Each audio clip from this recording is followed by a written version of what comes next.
Je devrais réussir à me débrouiller. Bon, bonsoir à tous. Alors c'est difficile de passer après vous, monsieur Stéphane. Donc je vais essayer de... en une demi-heure, c'est ça? C'est ce qui a été calé? C'est bon? Ok. De parler un peu avec vous ce soir d'économie circulaire, puisque c'est le sujet sur lequel on m'a demandé d'intervenir. Et je vous remercie d'avoir sollicité la Jeune Chambre économique, et donc la Jeune Chambre économique française, d'intervenir sur ce sujet. Alors on va commencer par quelques présentations.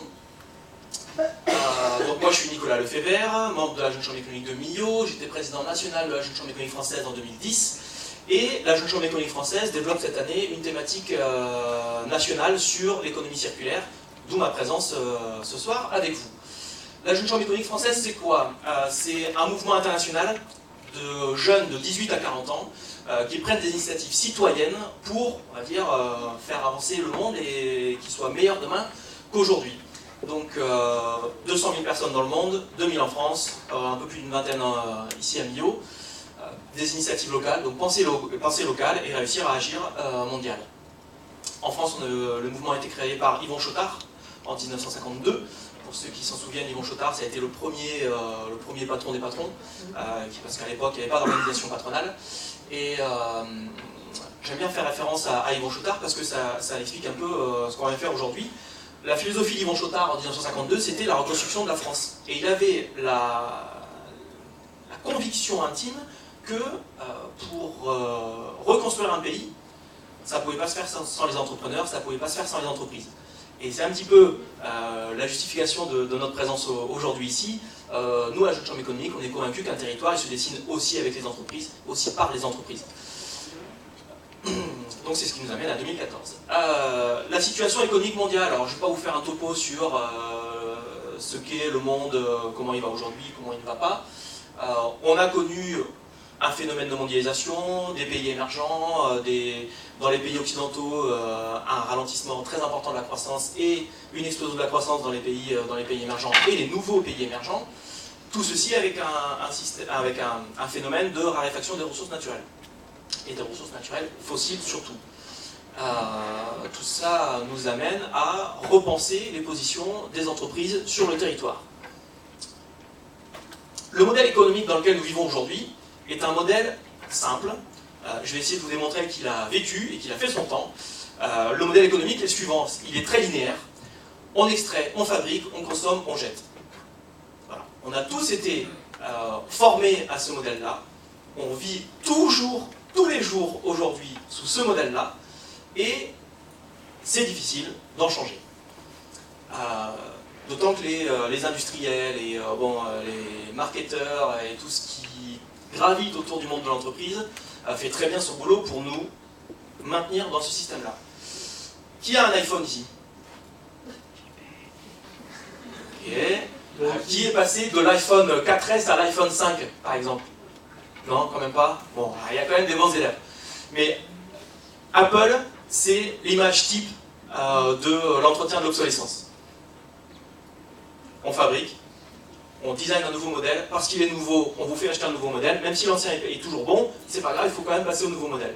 Cette économie de l'obsolescence, aujourd'hui, et on se rend compte qu'on en arrive un petit peu au bout. Deuxième principe de l'économie linéaire et du modèle économique tel qu'on le vit aujourd'hui, c'est la propriété individuelle. Chacun a ses affaires, ses propres affaires, et il ne viendrait pas à l'idée de les partager. Chacun a sa voiture, chacun a son lave-linge, chacun a son téléphone, chacun a sa télé. Et on n'envisage pas de pouvoir partager les choses. Et c'est pareil dans les entreprises. Jusqu'à aujourd'hui, chacun avait sa fonction support, sa fonction administrative, sa fonction marketing, sa fonction communication, sa fonction achat, sa fonction logistique, etc. Et même pour les acquisitions de ressources premières, de matières premières et de ressources, jamais on a envisagé de pouvoir partager ça. Sauf qu'aujourd'hui, les énergies, il y en a de moins en moins. Que faire venir du gaz, on le fait venir à l'autre bout de l'Europe. L'électricité nucléaire en France, ça coûte cher à produire.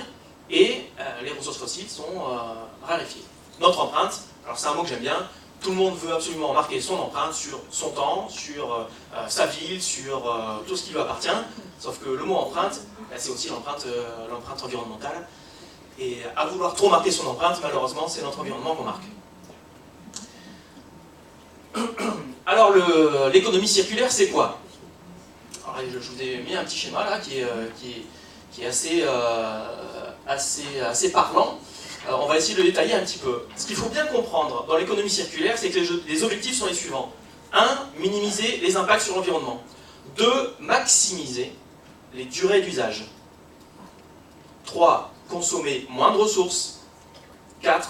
Réemployer, réparer, rénover, recycler.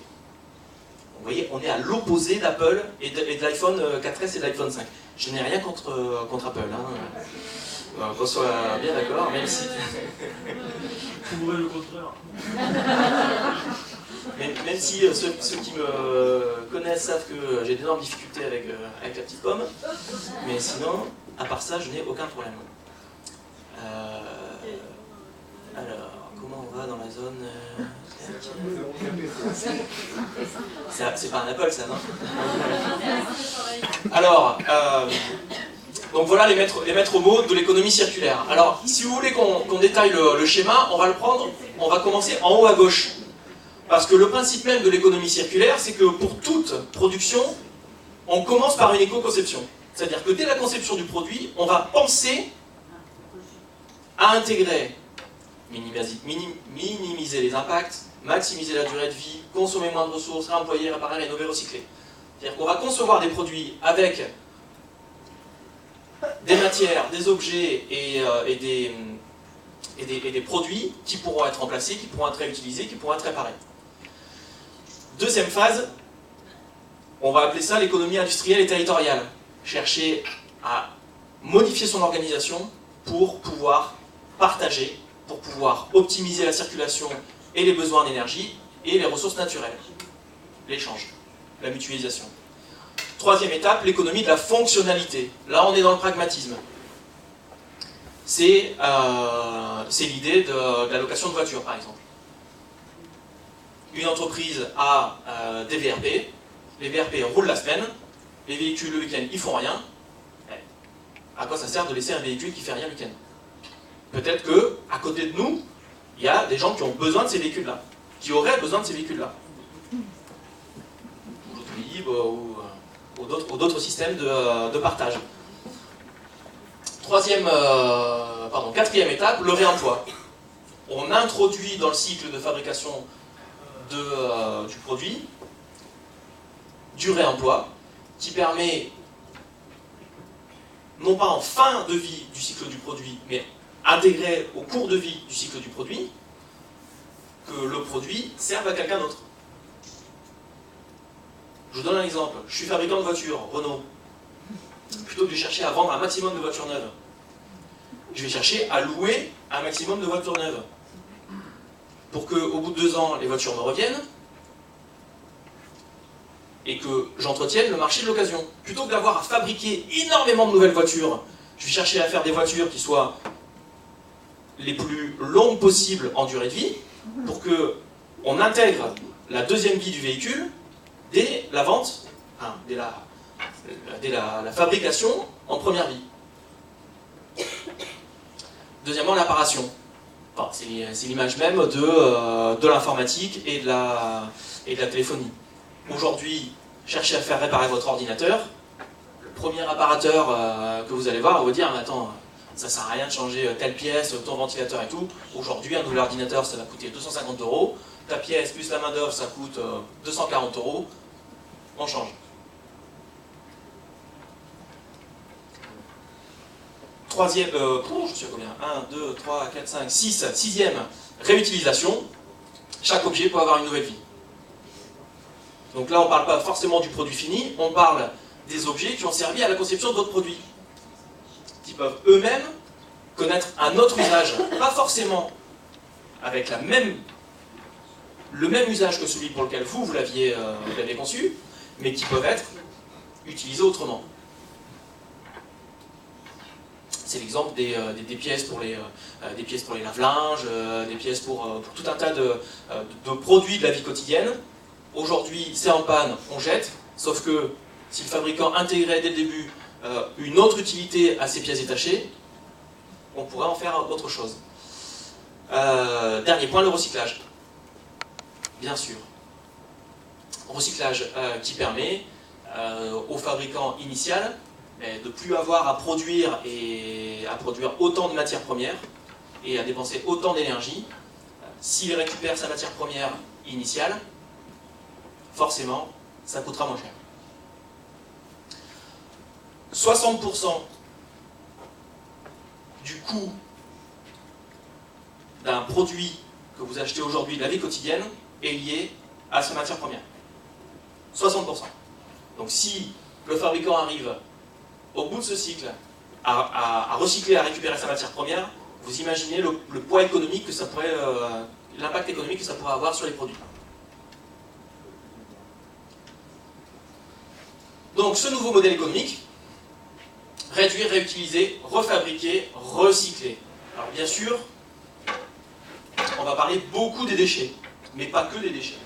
Parce qu'on va considérer ici que les déchets peuvent être une ressource. On voit le cas actuellement, la presse en est un peu emparée de l'exemple de la méthanisation. Bon, c'est un exemple typique dans le monde agricole. Un déchet qui peut être une ressource. Mais on a énormément d'autres sujets sur lesquels on peut travailler.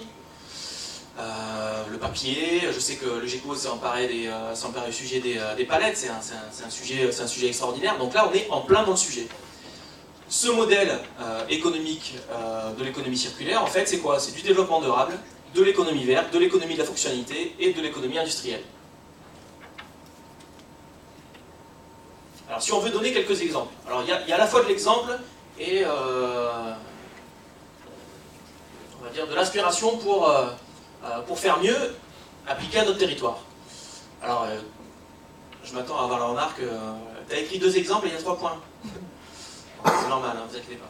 Il y a 2 exemples et puis après on va essayer de parler d'autre chose. Le premier exemple, c'est la filière bois. Bon, ben, l'Aveyron, c'est un département qui est faible, dans lequel il y a énormément de bois et de forêts, sauf qu'on n'a jamais travaillé la sylviculture, pour faire que les acteurs du bois consomment le bois qu'on produisait.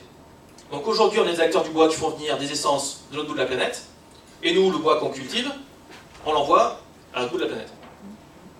Alors, je schématique, hein, il y a des contre-exemples à la marge, mais globalement, on n'a pas encore été capable d'intégrer le fait qu'on pouvait produire nos besoins. La filière cuir.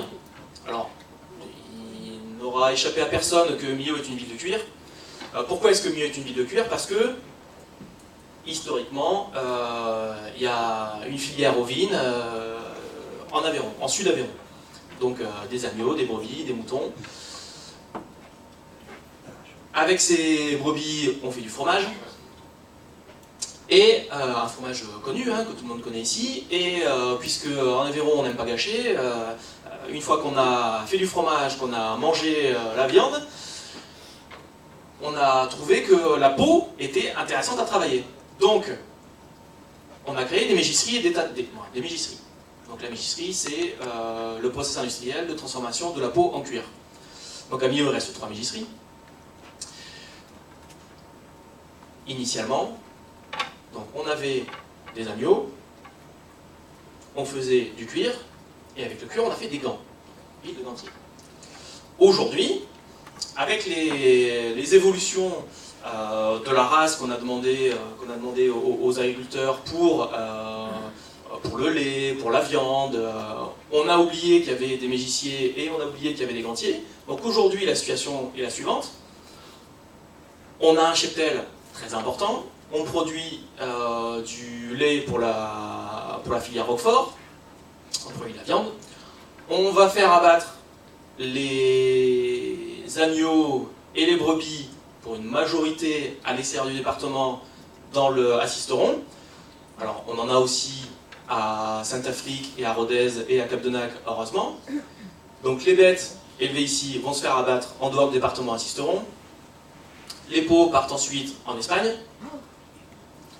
Et les mégissiers locaux, ils achètent des peaux en Espagne.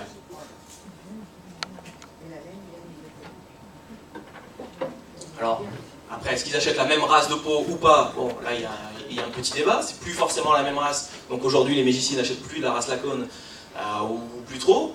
Mais, vous voyez le type d'ineptie dans lesquels on est tombé. Alors, il y a des raisons à ça. Il y a des raisons économiques. Il y a des problématiques de ratio, des problématiques de... voilà, il faut faire du volume.